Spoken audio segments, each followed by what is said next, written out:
What's going on? Goodfella Sports TV, your boy CJ Goodfella. Shout out to everybody that's supporting what we doing, supporting our grind. I definitely appreciate you guys. And back with some real boxing talk as usual. And Danny Jacobs and Derevianchenko had their final press conference today. Didn't watch it. Didn't really care to watch it because obviously Derevianchenko don't speak English, so it just doesn't intrigue me to watch that press conference. But I love the fight.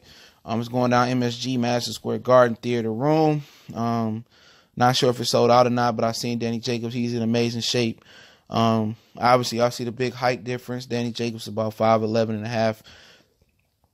Listed, he might be 6 foot, a little bit more.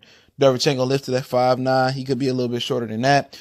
But my point of this video, instead of doing the final press conference reaction, which it was, like I said, I didn't expect anything to react. The best thing that happened was Heather Hardy, facing off with a girl that had a mustache. I don't know, some Tekashi 6ix9ine here going on, but good luck to Heather Hardy. Got a chance to see her fight in Brooklyn before in person, so always an honor. Shout out to Brooklyn in the house one time for the one time. But my point to this video is Danny Jacobs lose to Derevianchenko. I believe it may be over for his title hopes. If a lot of people don't know, Danny Jacobs has never held an actual world title. He's held the regular WA title. We don't count that. I don't count that. And I don't consider that to be a world title at all. That's just a trinket. He's going for his first.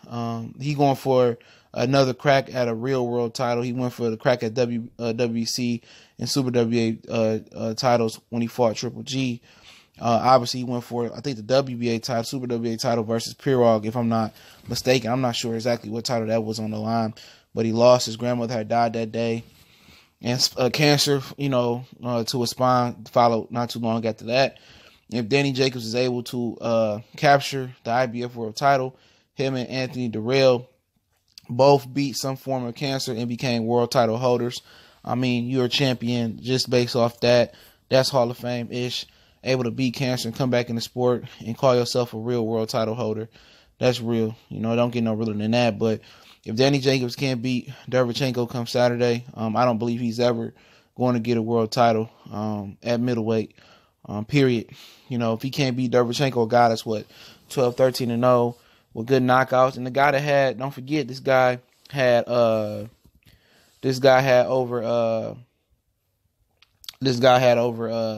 23 fights in the World Series of Boxing. I'm not sure exactly why they don't count them as professional fights. No headgear on. I know they have subtle differences. Yes, he's 12-0, 10 knockouts, 32 years old, I believe it is. He turns 33, the 31st on Halloween. So born in 1985 from the Ukraine, 5'9", 6'7" and a half, 67 and a half reach, fighting out of Brooklyn, New York right now. If you didn't catch my prediction video for this fight, I'll link it in the description so you can watch it. But like I say, if Danny Jacobs can't beat Derevianchenko, I believe he will never become a world title holder, let alone a champion. Champion for me is being identified as the best in the division. Number one, being undisputed. If you can't be undisputed, being recognized universally, being number one in the division. But this is his opportunity to prove that he's somewhat of an elite middleweight. Some people tend to overrate Danny Jacobs. I don't overrate him. Hopefully I don't underrate him, but some people believe that may be the case. I just say, look at his career. He's never been a title holder, 32 years old, I think Danny Jacobs is. 34-2, with a bunch of knockouts, 29 knockouts. But, 31. He'll be 32 in February 3rd. And he's never been a world title holder. I understand that he had to come back from cancer. I understand that. But he fell short versus Golovkin. I actually was there in New York that night, knowing that I do not live in New York. I just like going to fights in New York. When I have an opportunity to, I thought he beat Triple G. But no way that was going to let Triple G and Chocolito lose on the same night. And, obviously he beat Peter Quillen after he relinquished his belt as well.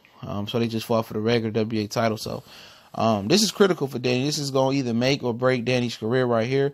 If Danny can beat Derevianchenko, then the world is, open to him boxing, especially his impressive fashion. People are going to try to downplay it, like Derevianchenko had 12 fights. But like I said before, he had 23 fights over in the World Series of Boxing. and he's a very good fighter, very good skill set. You know, him and Danny Jacobs share the same coach. They split the team up for this fight. Derevianchenko chose to fight Danny Jacobs to give him an opportunity. He could have easily fought Martin Murray for the vacant IBF title, which it probably would have been off TV air because I don't think that's an attractive fight. Obviously, he tried to fight Demetrius Andrade. That didn't work. Obviously, Andrade got an easy way to the title. He didn't. And it's well with Derevianchenko is that he's a very skilled fighter. He got a big right hand, good left hook to the body, good left hook to the head. Those punches and bunches can fight on the back and front foot. Very effective doing both. And Danny Jacobs ain't look good his last two fights versus Lucky. A few of the brothers thought he lost. Luis Arias, he failed to impress. I believe Luis Arias went into safe mode. But like I said, this is his moment. If he doesn't snatch this moment and take this title, he'll never be recognized as an elite middleweight or an elite fighter. And I don't recognize him as that right now. I think he has the potential. It seems that he has all the speed, power, and ability to do so. But it might be something mentally lacking in him. I don't seem that he's as confident as a fighter as you would want him to be. But like I said, if it don't happen this fight, you might as well turn off the lights and light a candle. You know, he might as well move to 168 and try his hand up there. But, you know, then again, there's killers up there as well. With Benavidez and a champion in recess for we know why. Well, we already know why. That's the situation. Uzataki, Caleb Plant, Calvin Smith, and now Canelo Alvarez. So this is a big fight. They trying to act like they're going to make Canelo Alvarez come back down after this fight and face Danny Jacobs, Derevianchenko, and unify some titles. I doubt it. I think Canelo's going to stay up there. I don't think he wants no part of Danny Jacobs, especially if he beats a guy like Derevianchenko impressively. But like I say, this is huge for Danny Jacobs. This is the part where Danny Jacobs completes the Cinderella story, the miracle man Danny Jacobs story. I picked him to win. Like I said, a prediction video link will be in the description. And if he can win, the world is his. I mean, he gonna be bigger, larger than life in New York. Even though it's in the theater room, I think that he should be fighting in a bigger venue. But you know what? Don't matter. He get this win. Then Charlo talks heat up. Then Andrade talks heat up. Then Canelo talks heat up, which I don't think Canelo gonna take that fight. You probably look more at him and Andrade, and maybe it's a situation where he doesn't re-up with the zone. His matchroom contract could be up, which I don't think that's the case. The fight Charlo on Showtime, but I think it's gonna be more of a Charlo waiting around for the WBC title, waiting for Canelo to bust his move. If he get that title, then him and Danny Jacobs can meet up. I don't know what platform it could be on. Danny Jacobs claims he's still advised by Al Heyman. So does Jesse Vargas, both of them on the zone. But if Danny Jacobs don't seize this moment a Saturday and take this title from this kid, he might as well just hang it up. You know what I'm saying? I know it's money to be made, but especially if he gets stretched and knocked out, he lose. He's the A side here.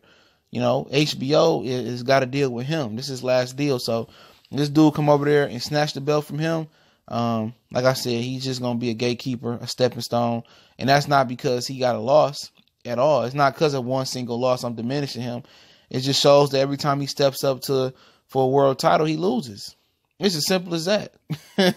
Pirog, Triple G, and Derevianchenko got us 12-0. That's tailor-made for you to win. Y'all very familiar with each other.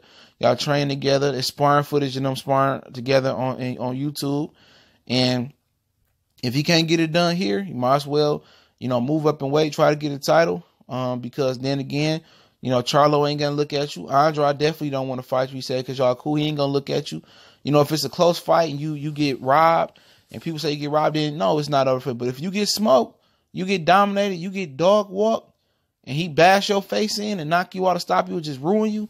Yeah, he ain't elite level competitor. He's not an elite prize fighter. Excuse me. He just ain't on that level. If he get dog walked out this fight, and like I said, don't let it fool you. The 12 fights that Derevianchenko he got 23 fights in the World Series of Boxing, so he got plenty of experience versus different styles, and he got plenty of experience without the headgear on. I'm pretty sure he went the distance. I know he went the distance with Brian Carlos Castanos over there. But like I said, it look bad when you lose to a guy that's 12-0, 10, and people don't know his background and everything that's going on. But like I said, he loses fight.